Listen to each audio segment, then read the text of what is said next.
Lucas, your superintendent, here with Kurt Kelemen, Chief Financial Officer for the Lake Forest School District. And we are here to catch you up on school finance. For those of you that were not able to make it to our school finance community information sessions that we've had over the past couple of weeks. So we are going to talk about the state of district finances and then specifically about our referendum on May 6th. So that is the purpose of this presentation, is to give you the current state of finances and talk about the referendum. A couple of definitions before we get started. A referendum is simply, you'll hear that term, it's a direct vote by the people on a specific act or proposal. In this case, it is a tax levy in order to fund the school district for the next 6 to 10 years. Now, we don't have a lot of control over the things, over taxes in our system. But one of the things we do have direct control over is that school tax. So we are appealing to you to vote to affirm the tax increase so that we can fund the district for the future. Now, there are a couple of different kinds of referendums. One is an operating referendum, and the other is a capital referendum. This particular referendum that we are asking you to vote for is an operating referendum. So it's simply funds that we need to pay our bills, keep the lights on, fund our salaries and things of that nature. A capital referendum would be in the case of we had some sort of a major construction project. That's not what this is. Our district reserve, you can hear Mr. Kelemen mention that term a few times, and that is essentially like our emergency fund that we use in the event that we have an interruption in our revenue for some reason or another. And Mr. Kelemen will give you an example of that when he talks about the finances. We have two terms, deficit and surplus. Obviously, if we have to operate in budget deficit, we can't do that very long because it eats into our district reserve. And by law, we have to maintain a certain amount of money in that district reserve, again, so we can pay the bills in an emergency. Our goal is to always operate, just with a little bit of a surplus so that we can even add to that district reserve. And then in the event that we have a year where like this year we had an extra payday or something to that effect, we have that flexibility to be able to rely on the district reserve in that emergency case. So those are some terms that you'll hear, and hopefully those are clear. So why are we doing this now? Well, our district has been functioning effectively on the same revenue stream for about the past 8 school years. We haven't had an operating referendum in the Lake Forest School District since 2012. That's a pretty good run of being able to maintain a balanced budget without increasing taxes. But unfortunately, as everyone knows, costs have escalated. Fuel, materials, salaries, you name it, it's gotten more expensive. And we know that in the future, it's only going to get more expensive. And we're going to have to increase our revenue base so that we can keep up with that and continue to maintain a balanced budget.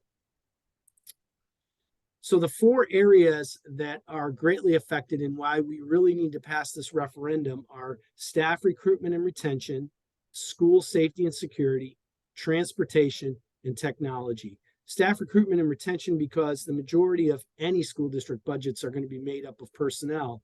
But then school safety and security is, we're really hoping that we can add 1 constable to every school building to increase the security posture and the safety of all of our students.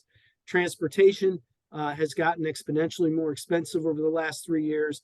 And then technology. Mr. Kelemen will talk about how we were able to really up our technology posture over the past 3 years, but now we've got to be able to maintain that.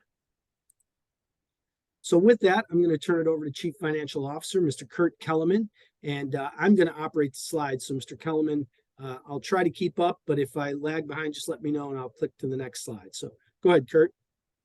All right. Good afternoon. Again, I'm Kurt Kelemen, the Chief Financial Officer here with Lake Forest School District. And we'll go ahead and head off to the next slide and discuss the tax rates, the school tax rates across the various districts that touch Kent County. And so on this particular slide, you can see that Lake Forest has the lowest overall tax rate for the district. And they also happen to have the lowest overall tax rate for the state. And so that 1.6122, that basically is equivalent to $1.61 per $100 of assessed value of your property. So that's how they calculate what your school taxes and your property, and consequently your property taxes are. As we look at this graphic, the smaller light blue cylinder shows what this current expense component of the overall school tax is. And so this is the one that we're trying to address with this particular referendum. It's currently 95 cents or slightly over 95 cents, 95.08 per $100 of assessed value, and we're looking to increase it by 37 cents. And so you can see all the way to the far right of the graph, you've got Capital School District with the largest tax rate, but they also have the largest tax base to draw from. They have a lot of commercial properties in Dover there, and just a lot of real estate value in general. So they collect probably nearly 3 times the amount we do for current expense taxes, and yet they probably only have about twice as many students as we do. So, but this is there's other components of that tax that we won't get into for this particular discussion in terms of that $1.61, but this 95 cents portion is what we're focused on. So next slide, please.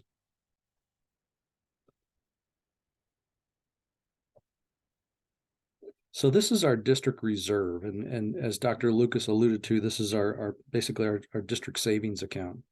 And so back in December of 2012, on the far left of the graph, when we were at $4.6 million, we had a current expense tax rate of 70 cents per $100 of assessed value.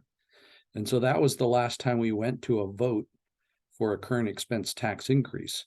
And you can see it clearly it passed because we were able to increase the rate there. It did pass by the narrowest of margins, but it authorized us a 25-cent increase to get us where we currently are. And so that 37-cent increase that we're requesting on May 6th is nearly equivalent in terms of percentage, maybe just a slightly bit more in terms of percentage. But overall, 10 years later, we're looking to, add and increase that tax rate by roughly the same percentage amount.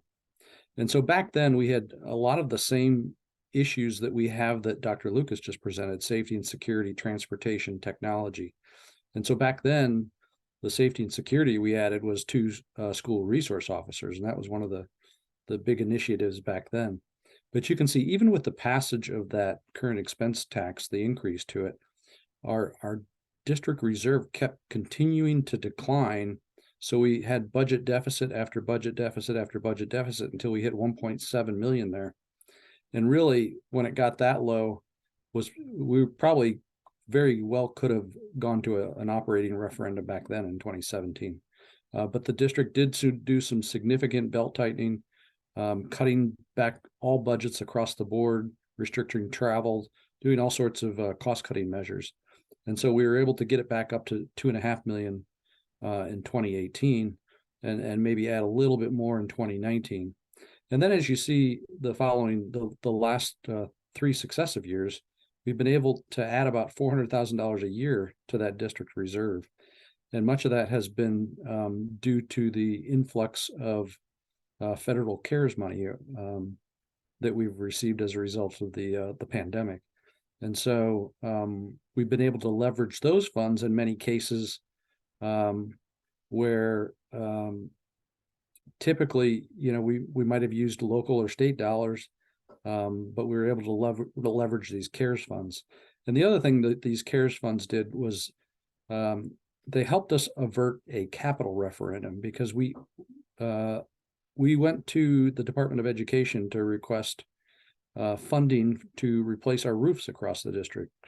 Many of them then were getting to critical conditions, and we had to replace them. And so, unfortunately, that request was denied. And so we were forced to use these CARES funds to repair our roofs. But had we not had these funds, we would have had to continue to go to the Department of Education, and eventually we would have had to seek a capital referendum to help pay for the replacement of those roofs. So we're talking probably in the tune of $8 million of federal emergency funds that we're going to be using throughout the district, that are replacing roofs and heating and ventilation and air conditioning units across the district, including also new windows in some of the schools. So that we've been very fortunate to have those funds, but we really don't want to get below about 5% of our local operating budget or reserves. And so overall, our budget is about 55 million. And so when we talk about 5%, we're talking about maybe about $2.6 million. And so that's kind of a floor in terms of where we want to be. And so if we get, you see the 1.7 million, and if we got much lower than that, then we run the risk of the Department of Education coming in and putting us on review for our finances, and that would not be a good situation at all. But you can see that we've climbed back out of there, and we are doing much better. But we know that we're also facing some significant headwinds in terms of costs with record inflation and so forth. So let's go ahead and move on to the next slide, please. So here is one of the areas that we're trying to address. This shows the various school districts that touch Kent County. And with the first column there, you can see it says bachelor with the 1 in parentheses. That means it's their first year of experience. They're a brand new teacher straight out of college. And so what these numbers represent is just the local component of their salary. The state picks up approximately 70% of their salary, and then the school districts pick up approximately 30%. And so if the state perhaps, for instance, in this situation picks up, $30,000 for Lake Forest, then that brand new starting teacher would be at $42,600. So just to give you an example there. Then we move on to the various columns, and you can see Lake Forest is last in terms of the 7 districts in terms of new teacher pay. And not only are we last in Kent County, we're second to last in the state in terms of the starting pay for a brand new teacher. And so we move on to the masters with a step 10. And so we do a little bit better. We're a little bit more competitive. But if you look to the far right column, there's something called an annual health or dental supplement or support. And so some of the school districts offer larger amounts than others. And so what that is many employees opt to take health insurance or dental insurance or vision insurance. And so those support amounts are to defray the cost that the employee incurs for those different types of insurance. And so when you take that into account, even though we're 4th in masters, then when you take into account the insurance supports, that drops us back down to last. And so even with a master's plus 45 with 15 years, a doctorate with 20 years, when you take into account those supports, we're pretty much dead last across the board. But you can see how we compare in terms of a brand new teacher. We're 4.4% below Cesar Rodney, 7.6% below the next closest school at Smyrna, and over 8% below Milford. So, all right, next slide, please. So here's some reference numbers to kind of gauge the situation and help understand what we're talking about in future slides. So when we talk about 95 cents per $100 of assessed value, what does that mean to the district? Well, for each penny that we increase the current expense tax, the district collects a little over $55,000 in school tax receipts or revenues. And so what does that mean to the average annual assessment in the district or the average annual property value? That means that increase to them, that 1 penny increase would be an increase of $3.38 for their annual tax bill. So our overall tax rate being $1.61 means that the average assessment in the district pays approximately $546 to the Lake Forest School District.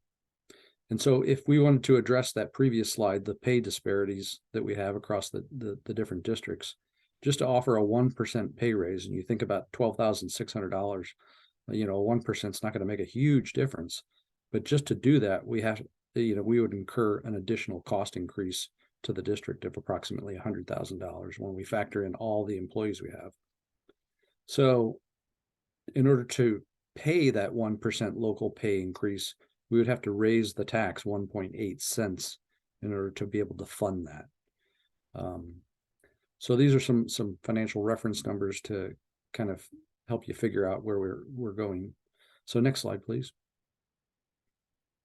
And so this is just to put it in monthly terms, that $546 annual tax bill it runs you about $45 per month to pay for your local education agency's tax component. Now, there are other components in the Kent County tax, garbage collection, vocational education, school, library tax, and things like that.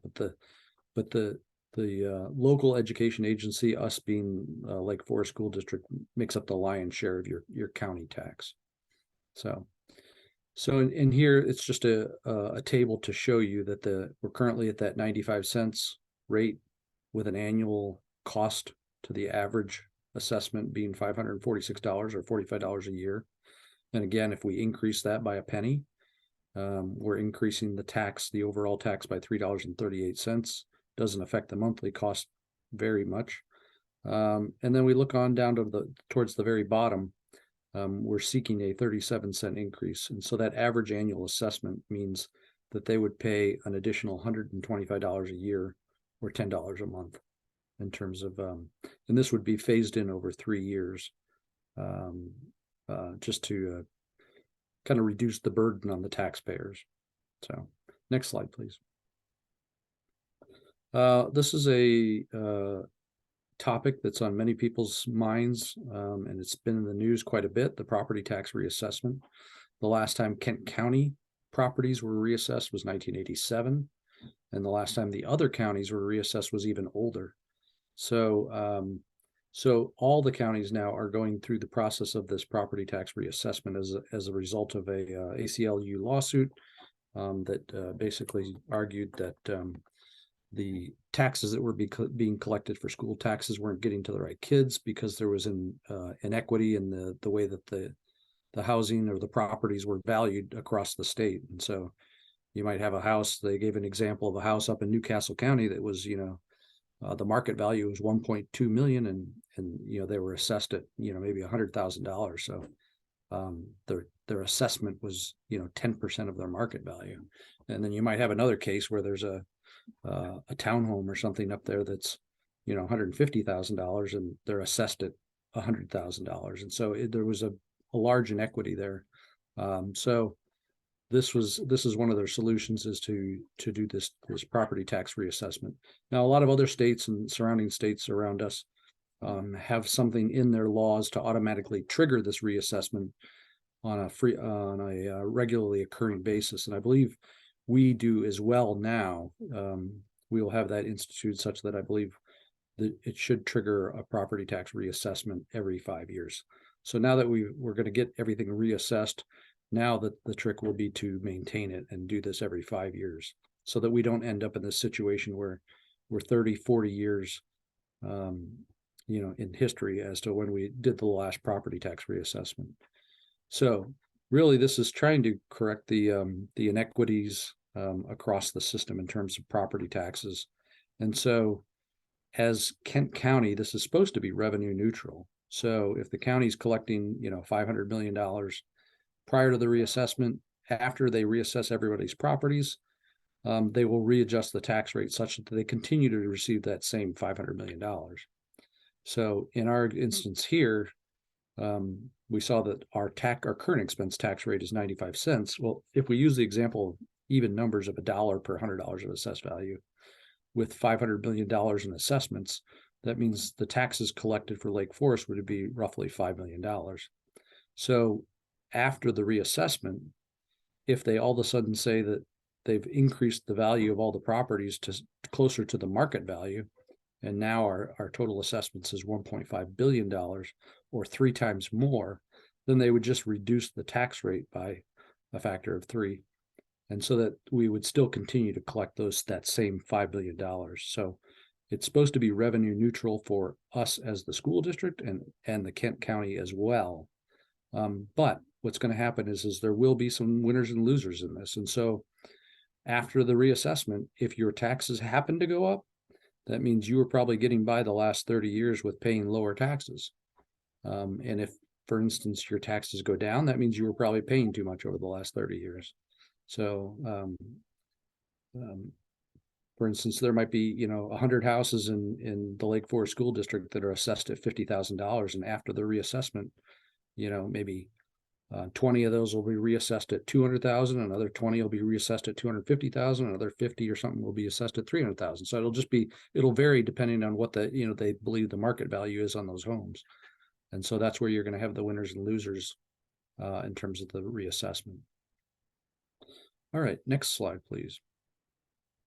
So again, this is the main purpose as to why we're seeking this revenue increase. The vast majority of the additional collected, I would say the vast majority, as Dr. Lucas alluded to, almost 80% of our local expenses, our discretionary expenses, are for staff and salaries. And so with the money raised from this referendum, it will go towards it'll probably go towards about 60% of the overall costs for these 4 items that we're discussing here.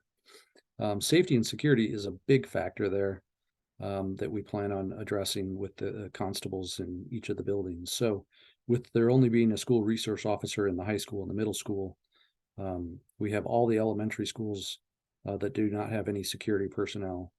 And the high school and the middle school, there's a reason that they need a school resource officer there. They do have, tend to have more challenges there. And so we absolutely need a constable in those buildings as well, in addition to the school resource officers, because these constables will become Lake Forest employees. Our school resource officers are,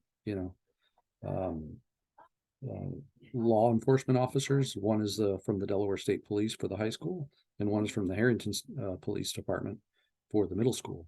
And so we have to pay those organizations for the services of those school resource officers. So these constables, though, will become employees of Lake Forest School District, and they will only have jurisdiction over the school that they have, they are assigned to for security purposes. And then our technology, when we went through the pandemic, all of a sudden we had to get laptops out to every single student in the district. And so previously we tried to, it was only pretty much 4th grade through 12th grade that, had laptops that we would try to replace every 5 years. And then we introduced kindergarten through 3rd grade. And so now we're looking at, an additional, 1,000 or 1,100 laptops a year added to the mix every 5 years with a 5-year replacement cycle. And so that gets to be pretty expensive to try to sustain and maintain that. And then in addition to that, the price of a laptop has gone up over the last 3 or 4 years by $100. So it's the individual price increases and the quantity that we have to buy that are generating the need for additional funding for technology. And then finally, transportation. The state does cover 90% of our transportation costs, but and the districts are supposed to pick up 10%. But even with that 10%, we saw our budget increase by $100,000 from last year to this year. So the driver pay went up from $16 to $21, and they're trying to continue to increase that pay even more because of the difficulty of trying to get school bus drivers across the state. There's just not a big enough supply. So that's part of the issue. And the other part of the transportation is the fuel costs, as we're all experiencing. So, and typically most of these buses run on diesel fuel, which is significantly more expensive than your regular unleaded fuel. So these are all significant cost pressures that we're facing in terms of headwinds. And then even with the staff, it's not just the staff salaries that we want to try to correct those and try to become more competitive with the surrounding districts, but we also have the issue of the substitute teacher costs.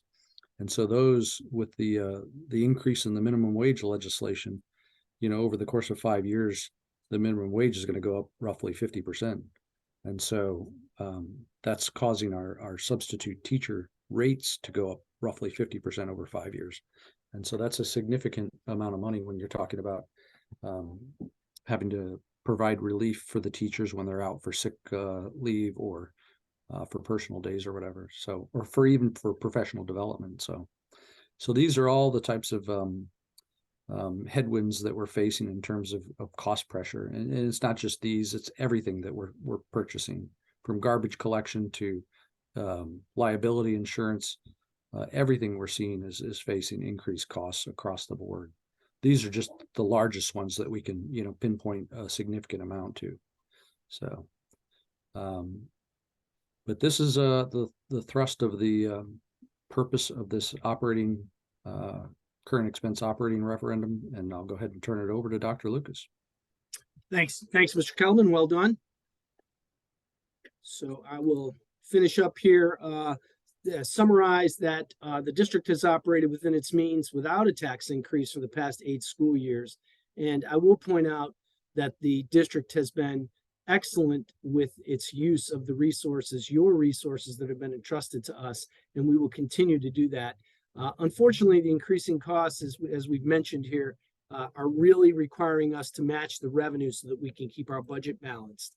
So here's what we ask, is that this information, you share this information with your friends, your residents, your fellow residents, and remind everyone about the importance to vote. Of course, we want you to vote for the levy on May 6th, but we ask that you do get out and vote either way, but we really want you to vote for the levy. So this concludes our presentation. We've had the community information sessions. Our last one was last night. Unfortunately, if you weren't able to make it, we appreciate the fact that you've watched this and you've gotten the information. If you need more information, please access our website at www.lf.k12.de.us. We've got a great referendum page, smack dab right in the middle. It just says referendum. Click there. We've got frequently asked questions. We've got a calculator where you can determine if you know your assessed value of your property. We walk you through how you can find out what your tax increase will be. We've got some other videos on there as well that will provide you with the information that you need. So signing off, thank you for joining us, and we wish you have a great evening.